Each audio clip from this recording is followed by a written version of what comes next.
Chaque année, nombreux sont les étudiants sénégalais qui partent étudier en France après l'obtention de leur baccalauréat.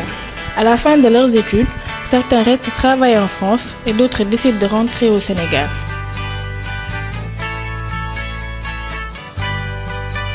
Parmi ceux qui sont rentrés au pays, nous en avons rencontré quelques-uns et ils nous racontent leur retour.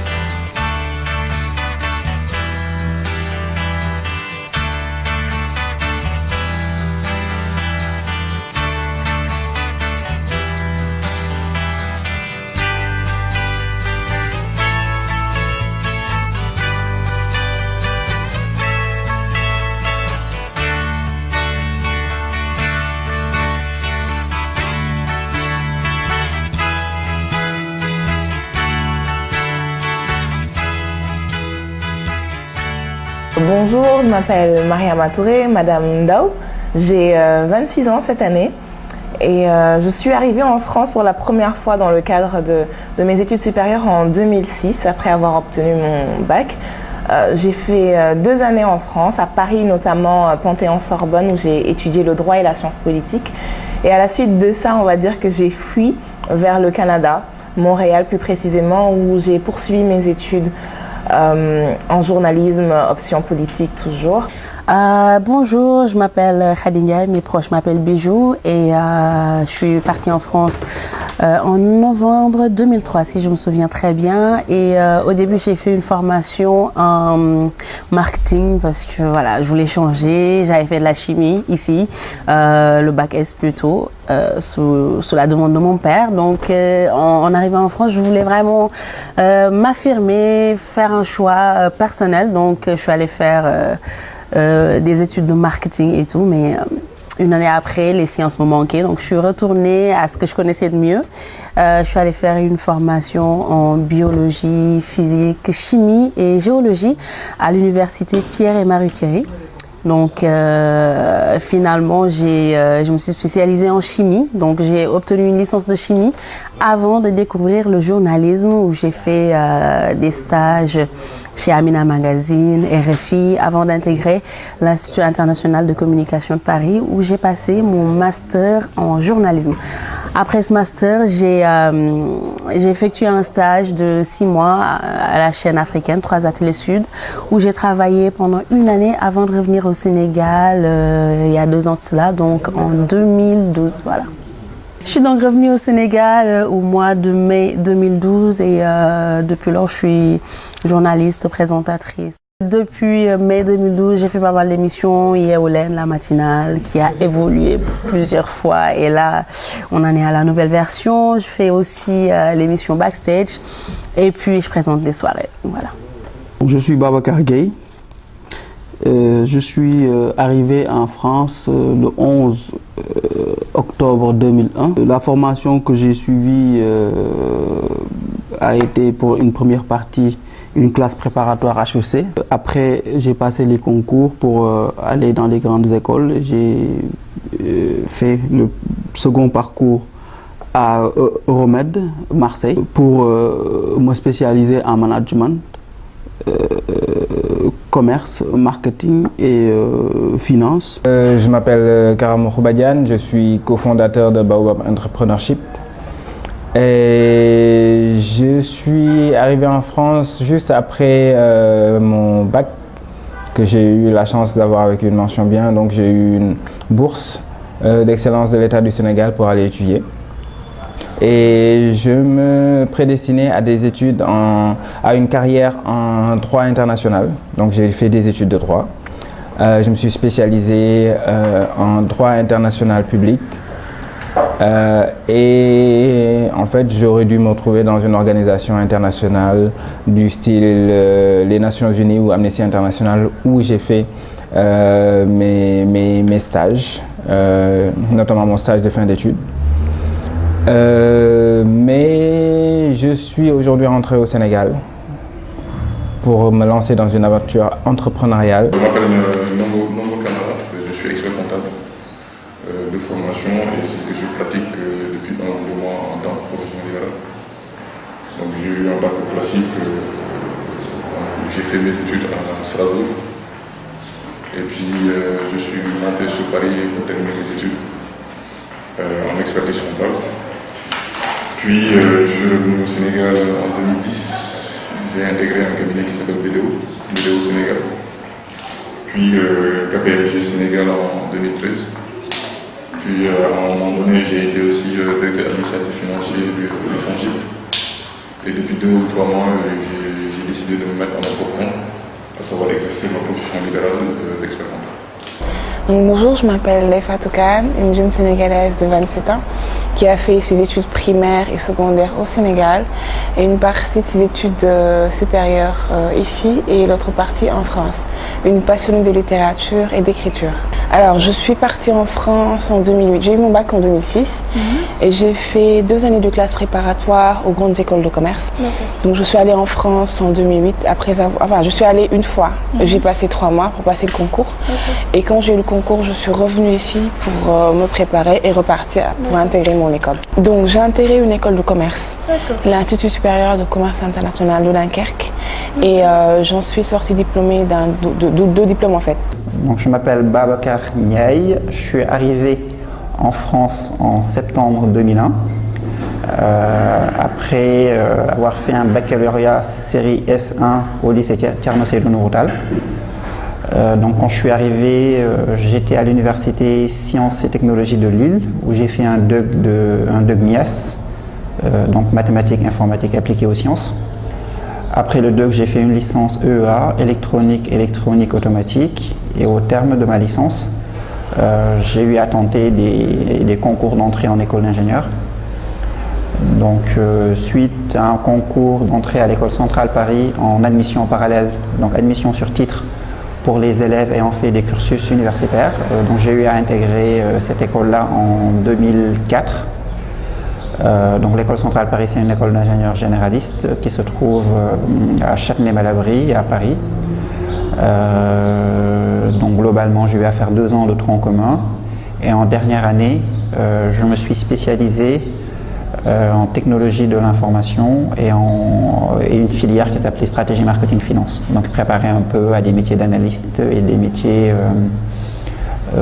dans le conseil.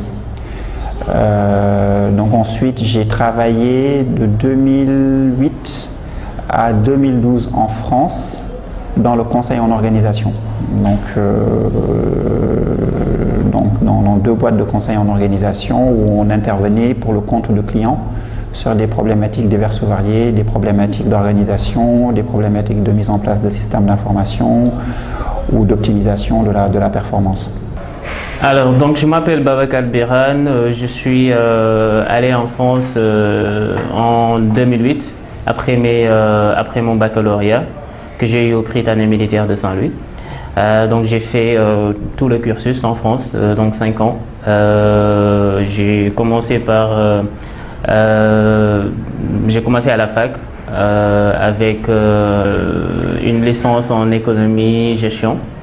Ensuite, j'ai intégré une école d'ingénierie économique et c'est là où j'ai eu mon master 2 spécialité management de projet et conduite du changement. Donc j'ai eu à avoir une intéressante expérience professionnelle qui part du travail d'étudiant que j'ai fait au restaurant McDonald's aux expériences que j'ai eues notamment en supply chain à Schneider Electric et également à Airbus en tant qu'assistant Engineering Resources Management pour le programme A350. Donc, expérience que j'ai terminée il n'y a pas longtemps, en septembre 2013. Et à l'issue de laquelle je suis rentré au Sénégal pour me mettre à mon compte, créer une entreprise avec des associés, dont Karamoko Badian en fait partie, et d'autres également qui sont aujourd'hui en France et au Sénégal. Rester en France ou rentrer au Sénégal, beaucoup se posent cette question après leurs études ou après quelques années d'expérience professionnelle en France. En effet, ils sont partagés entre les opportunités offertes en France et le devoir de rentrer au Sénégal afin de participer à son développement. Face à ces dilemmes, certains ont pris cette décision, celle de rentrer. Disons que globalement, j'avais en tête de rentrer, après mes études et une première expérience professionnelle en France, de rentrer un jour au Sénégal. Mais je ne m'étais pas forcément fixé d'objectifs ou de contraintes ou de délais en me disant que coûte que coûte, au bout de 2 ans ou 3 ans, je rentre au Sénégal. Non, j'étais plus dans une optique de travailler en France. Si jamais une opportunité intéressante se présentait à moi au Sénégal, pourquoi pas relever cette opportunité et aller tenter une nouvelle expérience. Donc j'étais plus dans cette optique-là. J'avais à l'esprit que aujourd'hui, par rapport au contexte de la France, qui était un peu un contexte de crise, qu'il y avait quand même des choses à pouvoir faire au Sénégal. Mais je n'étais pas forcément parti dans une dynamique de rentrer coûte que coûte. Donc ce qui faisait que pendant que je travaillais en France, de temps en temps, je postulais, j'allais dans des forums, par exemple comme Afrique Talent, des forums organisés un peu pour des entreprises qui souhaitaient recruter en Afrique. Donc j'ai eu à déposer des CV dans ces forums-là, à rencontrer, à discuter avec différentes personnes qui représentaient ces entreprises. Donc c'est suite à un forum de ce type où j'avais eu à postuler, par exemple, dans mon entreprise actuelle, donc qui est l'APIX, l'Agence de promotion des investissements et des grands travaux, où j'avais eu à laisser mon CV, que j'ai été contacté à un moment où je cherchais un poste de project manager. Donc suite à cela, j'ai essayé de regarder un peu si l'opportunité était intéressante. Voilà, je me suis renseigné un peu sur l'agence que je connaissais par ailleurs par des amis ou par mes recherches personnelles. Donc j'ai eu à passer plusieurs entretiens un peu pour en savoir un peu plus. L'opportunité qui m'était présentée me semblait intéressante. J'étais arrivé un peu aussi après 5 ans d'expérience en France, à un moment où j'avais un peu envie aussi de découvrir autre chose, après une activité de conseil pendant 5 ans où je voulais peut-être essayer d'exercer ou de m'orienter vers un autre type d'activité, un peu pour diversifier mes compétences. Donc c'était une opportunité qui tombait un peu à pic. J'avais déjà décidé qu'à l'issue de mes études, j'allais retourner au Sénégal. Donc cette décision de retourner au Sénégal pour me mettre à l'entrepreneuriat a surtout impacté ma formation et aussi tout ce que j'ai fait en dehors de l'université, c'est-à-dire toutes mes occupations dans le milieu associatif, notamment l'initiation ou la pérennisation de ce forum Grand Sud, à l'issue duquel le projet Baobab, qui est aujourd'hui Baobab Entrepreneurship, est né. Donc je savais au moment où j'ai posé mes pieds en France et même avant que j'allais pas durer en tout cas en France. Je savais pas exactement quand j'allais revenir, mais je savais exactement que une fois que mes études terminées, avec une petite expérience ou pas, j'allais retourner au Sénégal pour me lancer dans l'entrepreneuriat. Au moment de quitter le Sénégal pour aller en France, faire mes études, ma motivation première, au-delà de la bourse qui m'avait été offerte et au-delà d'aller faire mes études à l'étranger, c'était une envie de voyager, c'était une envie de voir autre chose. Donc, raison pour laquelle je me suis spécialisé en droit international, car je me destinais à une carrière internationale où j'aurais eu à faire le tour de plusieurs pays, pas seulement la France. Dans le cadre de mes études, j'ai eu la chance d'être en France et aux États-Unis, mais j'aurais voulu aller au Japon, après aller travailler en Indonésie, aller travailler au Cambodge, en Afrique du Sud, etc. Donc c'est toujours quelque chose que j'aime beaucoup, le voyage, mais le fait de m'éloigner de mon pays a paradoxalement renforcer ce lien, en fait, cet attachement que j'ai avec le Sénégal et cette envie de rentrer au Sénégal pour réaliser quelque chose. Donc, cette envie a pris le dessus finalement sur le désir de découverte. Et voilà, c'est un peu la raison pour laquelle je suis là. Et quant au voyage, ça viendra après. Je me suis toujours considéré comme étant de passage en France. Donc, c'est l'une des raisons pour lesquelles je n'ai pas pris la nationalité française et qu'à l'issue de mes études et de mon expérience que j'ai considérée comme faisant partie de mes études, parce que me permettant de découvrir un autre environnement de travail, j'ai décidé de rentrer. En fait, c'était une décision qui n'est pas venue d'un seul coup. C'est une décision qui a été réfléchie, longuement préparée, parce que c'est la plus grande chose que j'avais en tête. Du début de mes études jusqu'à la fin de mes études et à la fin, quand j'ai commencé à chercher du travail après mon diplôme, je me suis posé la question de savoir est-ce que j'allais rentrer tout de suite ou est-ce que je devais avoir une expérience en France avant de rentrer au Sénégal. Donc j'ai opté pour la deuxième option parce que, à mon sens, une étude théorique ne suffit pas. Un parcours théorique ne suffit pas. Il faut un parcours pratique pour au moins être formé dans les méthodes de travail et savoir un peu si le parcours théorique est applicable dans le marché et aussi acquérir d'autres choses. Et je ne l'ai pas regretté parce que je pense que si aujourd'hui je peux m'acquitter correctement de mon travail, c'est parce que j'ai eu à effectuer, j'ai eu à avoir cette expérience-là dans le marché français où j'ai pu apprendre une méthode et une rigueur dans le travail. Alors moi, sans hésitation, j'ai toujours su que je voulais rentrer au Sénégal après mes études à l'étranger.